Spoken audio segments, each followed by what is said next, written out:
Y incluso quería hacer una defensa tímida de Freud en esta sede, aunque sé que ya se están afilando los cuchillos, pero... Por eso es muy importante hacer esta distinción entre inspiración heurística y fecundidad teórica genuina. Y me parece que en muchos casos, en algunos de los que a mí nombras... hasta que no me fecundes no me voy a enterar de esto. O sea, de verdad ahora mismo vas a tener que fecundar porque yo no lo termino de pillar. Entonces, en fin, ¿qué opinas tú también del conflicto dentro de la psicología? Sí, volvamos de nuevo a la psicología. Claro, que queremos hablar de psicología y no volvemos exacto. Sí, ahora sí que nos centramos en esto. A ver, respecto... Claro, yo, de hecho, es una de mis principales tesis precisamente en mi libro. Venía aquí a hablar de mi libro. No, realmente no, pero sí que ya que lo has dicho, hablo justamente de que hay, como también decíamos antes, a veces tensiones entre distintos programas de investigación científica. En el caso de la psicología, pues suelen ser mayoritariamente, aunque tampoco exclusivamente, el conductismo y el cognitivismo, ¿no? Pero no exclusivamente, porque también está la psicología evolucionista, ¿no? Que no evolutiva. También está el programa de la psicología ecológica, también están los programas más de neuropsicología, ¿no?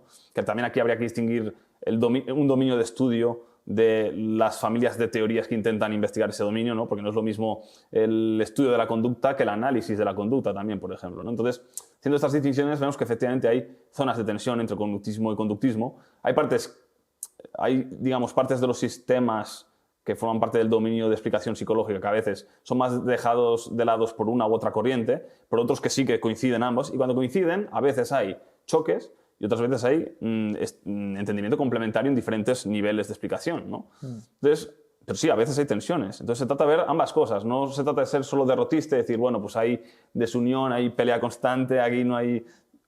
Sino que incluso ver en ese conflicto, que también a veces pueden surgir cosas buenas de ese conflicto, ver qué teorías son realmente más potentes que otras al abordar cierta área de estudio, y luego donde ver que hay complementariedad, pues aprovechar también eso. Se trata de tener, digamos, una visión más constructiva, ¿no? de estas tensiones, tanto para bien como para mal, ¿no? Y sacar el mejor provecho de ello posible para el conocimiento de la realidad, que es lo que nos importaría epistémicamente, ¿no?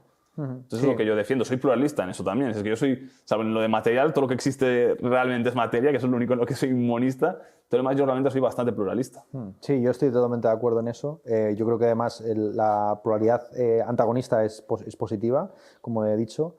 Y incluso quería hacer una defensa tímida de Freud en esta sede, aunque sé que ya se están afilando los cuchillos, pero claro, cuando hablamos de la influencia de un autor, o tú has hablado pues, de cómo ciertos autores pueden ser muy interesantes por sí mismos, pero se venden luego, y claro, yo creo que aquí también separaría un poco al autor y su descendencia, o las pretensiones científicas que tenía el autor y las contribuciones que pudo hacer en su época, a luego la herencia que ha tenido, ¿no? Y cómo él tenía una vocación de corrección de sí mismo y fue cambiando de posición según avanzó. Bueno, hay tantos Freud como libros y casi artículos suyos, ¿no? Es un autor con una obra muy vasta. Y otra cosa que yo quisiera remarcar de Freud como positivo es la fecundidad, precisamente, por utilizar tu expresión, que ha tenido en otras disciplinas. Es decir, la influencia no solamente de Freud en el cine, en las artes, que eso se da por descontado, sino la influencia que, por ejemplo, tiene Freud en la antropología, ¿no? O en la sociología y en la psicología social,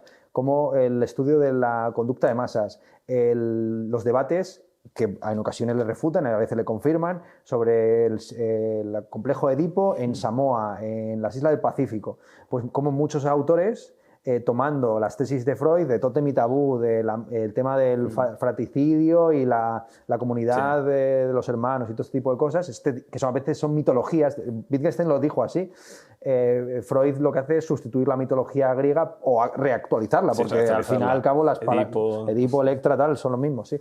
Entonces, que vuelvo a mostrar el punto que yo quería defender al comienzo, que es el valor cognitivo del arte, ¿no? Es decir, de cómo ciertos mitos que eran religiones en su época siguen perviviendo como formas artísticas que nos permiten esquematizar parcelas de nuestra vida que comprendemos al margen de las ciencias. Sí. Por más que haya ciencias en torno a esas cosas que funcionan, a esos mecanismos químicos y neuróticos y de todo tipo dentro de la familia o en la sociedad, Sí. pues como hay ciertas mitologías que permiten también comprender el mundo, ¿no? Y como el arte esquematiza, no ni diría protocientíficamente, paracientíficamente, es decir, al margen de las ciencias, el mundo, y nos ofrece un conocimiento y también un modo de vida, ¿no? No sé, por ahí iría la observación. Sí, pero entonces yo también vuelvo a reiterar lo que también te decía antes. ¿Realmente estamos ante una fecundidad teórica o ante una inspiración heurística?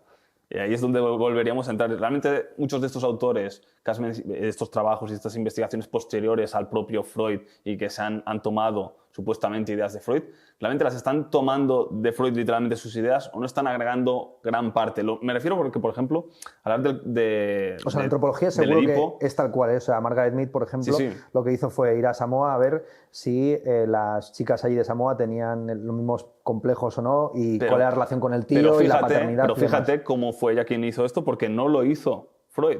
Es decir, Freud no planteaba sus tesis como algo, o sea, sí que lo vendía hasta cierto punto, bueno, como tú has dicho, tuvo varias fases y tuvo una fase donde pretendía venderlo suyo como ciencia y de hecho muchos positivistas de su época compraron el psicoanálisis como una forma de psicología científica. Eso por un lado. Pero es que incluso cuando estaba Freud en esa etapa, digamos, más científica, ni aún así proponía sus tesis de una forma tal que se puedan contrastar empíricamente como se hace en ciencias. Luego, que luego se haya tomado un enunciado del psicoanálisis freudiano y se haya llevado a una contrastación científica, que también implica una falsabilidad, que esto iría en contra del criterio de Popper, ¿no? Pues el psicoanálisis sí que es falsable. Claro, el psicoanálisis freudiano como tal sigue sin ser falsable. Lo que se ha podido falsar es un enunciado inspirado en el psicoanálisis, pero que no es una deducción lógica del psicoanálisis de ese sistema teórico. Por eso es muy importante hacer esta distinción entre inspiración heurística y fecundidad teórica genuina. Y me parece que en muchos casos, en algunos de los que nombras... A mí hasta que no me fecundes no me voy a enterar de esto. O sea, de verdad ahora mismo nos haría falta una pizarra. Vas a tener que fecundar porque yo no lo termino de pillar. Nos haría falta una pizarra, pero lo que quiero decir con esto es que no es lo mismo que yo, como digo, lea, yo qué sé, cualquier libro, y puede ser cualquiera. Pero esto no es lo mismo que leer el Mein Kampf y que de repente hay un aforismo que te inspire para hacer una sinfonía. Claro, o sea, que literalmente es el complejo Edipo. Claro que hay varios grados. Que Freud no lo planteó para que fuera confirmable o refutable según la teoría científica de otro tipo que vino un tiempo después, no mucho después, pero un tiempo después, sino que bueno, lo formuló con la concepción de la ciencia que tenía también él, de finales del siglo XIX. Pues ni siquiera era correcta para esa época. Ya había investigación empírica sistemática en aquel entonces. Quiero decir que el estatus de la psicología a finales del siglo XIX era es bastante marranado. Sí, pero ya aunque eso se daba. Y él tenía conocimiento de ello. Sí, que tenía conocimiento. Luego, eso ya sí que es una falta de honestidad intelectual. Hay que reconocerlo. Yo no me meto a juzgarle a él personalmente. Desde luego, en sus obras, tal y como están, yendo más allá del juicio de intenciones... se ve la vocación de cambiar. No sé si para bien o para mal, o para ajustarse a las modas artísticas, sociales. Claro, es que ¿cómo es ese habrá cambio? de todo, porque obviamente en Freud tenemos textos que tienen pretensión científica, que se publican, igual que tú has marcado entre la diferencia entre las redes sociales y el cara a cara, ¿no? Es decir, no es lo mismo opinar sobre un filósofo que no tienes delante, hacerlo cuando lo tienes delante, y es diferente lo que dices en una sede divulgativa que en una académica. Entonces, claro, en Freud está en un contexto social distinto, donde eso está mucho más mezclado, yo diría afortunadamente, ojo, porque este contexto actual, donde en la academia tan solo se debate lo académico y todo lo demás es solamente peleas entre terraplanistas y antiterraplanistas, me parece muy... que no es exactamente eso, pero en el fondo la imagen que tiene la gente y la tendencia natural es... Si eres un científico serio, nunca bajes a la arena a debatir esto porque no te contribuye en nada, ¿no? Porque en el fondo, para conseguir tus chiquipuntos y llegar a catedrático, lo que hay que hacer es ir por este camino y no por este, ¿no? Y si hay que hacer transferencias a la sociedad es por estas vías muy cerradas en las que no llega nadie. Bueno, total, que para mí es más debatible la herencia de Freud o Freud en el siglo XXI, pero desde luego la influencia de Freud en el contexto de la psicología de su época y de las ciencias del entorno, yo sí que lo consideraría genuina fecundidad teórica.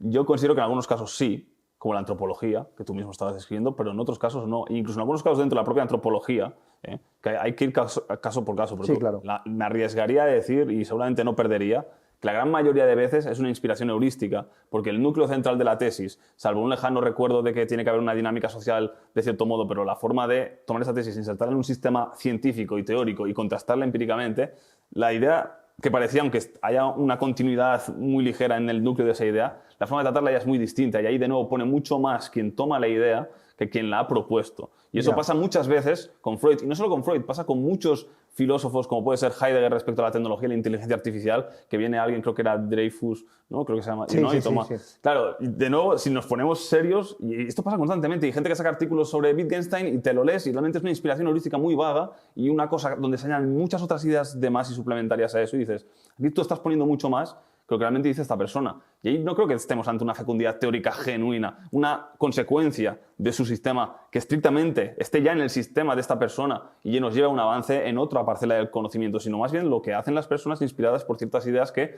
mejor o peor tomadas, te pueden llevar a unos resultados mejores o peores. Ya.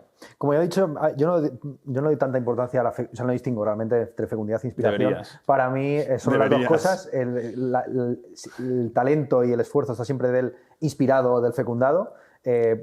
Y ya está. Entonces, en ese sentido, efectivamente es muy singular que Wittgenstein, que es probablemente el escritor más vago, más aforístico de todo el siglo XX, haya dado pie a la escuela positivista y obsesionada con la ciencia, con la precisión. Bueno, la por eso tampoco. Por eso yo, a largo plazo. Pero ahí te niego la mayor. Yo creo que eso no es verdad, eso que has dicho. Históricamente no es cierto esto. Quiero decir, de Wittgenstein viene en buena medida el Círculo de Viena, que se empiezan a reunir para debatir el Tractatus. Pero es que esto ya estaba. O sea, el Círculo de Viena, los integrantes, su intención y las cosas que empezaron a trabajar juntos estaban antes de Wittgenstein. Y siguió posteriormente a Wittgenstein. Sí, pero el libro en torno al cual se reunían prácticamente y que le tomaban como una especie de chamán y que precisamente respetaban no todos mucho. Tampoco. No todos, obviamente, pero quiero decir que ni todo el tiempo. Ni todo el tiempo, obviamente, pero que vamos, que el punto de partida y luego la inspiración para muchas de las renovaciones dentro del campo de la filosofía analítica ha sido Wittgenstein y esto no se puede negar. Sí, lo cual es muy curioso, es muy singular porque volvemos a lo mismo, que buena parte de la filosofía ciencia, informada o no por la ciencia, está informada por la poesía y por la mística. Y se lo comentaba anteriormente antes a los del equipo, efectivamente, y en este caso considero que es una inspiración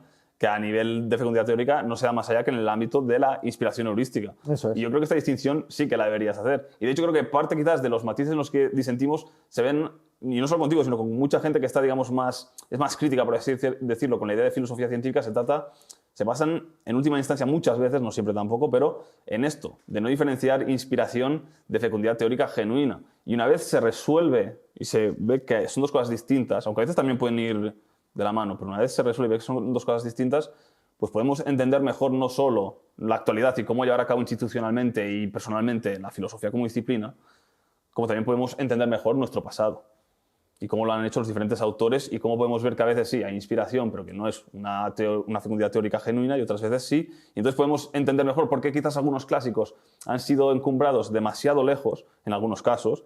Y en otros casos, pues decir, este clásico merece realmente a nivel teórico el nombre de ser un clásico, no solo por moda o no solo porque tal, sino porque realmente ha hecho aportes genuinos. Ya, yo creo que si aplicáramos a la mayor parte de la historia de la filosofía esa distinción, nos daríamos cuenta que fecundidades teóricas hay 3 o 4 es y posible. que la mayor parte de ellos son inspiraciones. Es posible, pero son las que merecen la pena. El presente nos da igual. Pero es que son las que merecen la pena, esas 4 o 5 son las que merecen la pena. Las otras merecen la pena en otros ámbitos quizás más, no directamente epistémicos, ¿vale? Pero las que merecen la pena epistémicamente en la filosofía como disciplina son esas 4 o 5 fecundidades. Es decir, muerdo esa bala completamente, la muerdo. A lo mejor son 4 o 5, pero son esas en las que nos debemos centrar. ¿Acaso no deberíamos centrarnos en esas? Centrarnos, que no eliminar las demás, centrarnos. No. No. Entonces, a ver, ¿alguna cosa más? ¿Queréis plantear algún tema de debate más? Gracias por ver este vídeo, os dejamos por aquí un enlace a nuestra última formación y por aquí algunos vídeos que os pueden resultar de interés. Si estáis buscando ayuda psicológica, también podéis mirar en la descripción del vídeo donde encontraréis nuestra web y podréis solicitar asistencia terapéutica de un profesional confiable y que os ofrecerá ayuda psicológica basada en evidencia científica.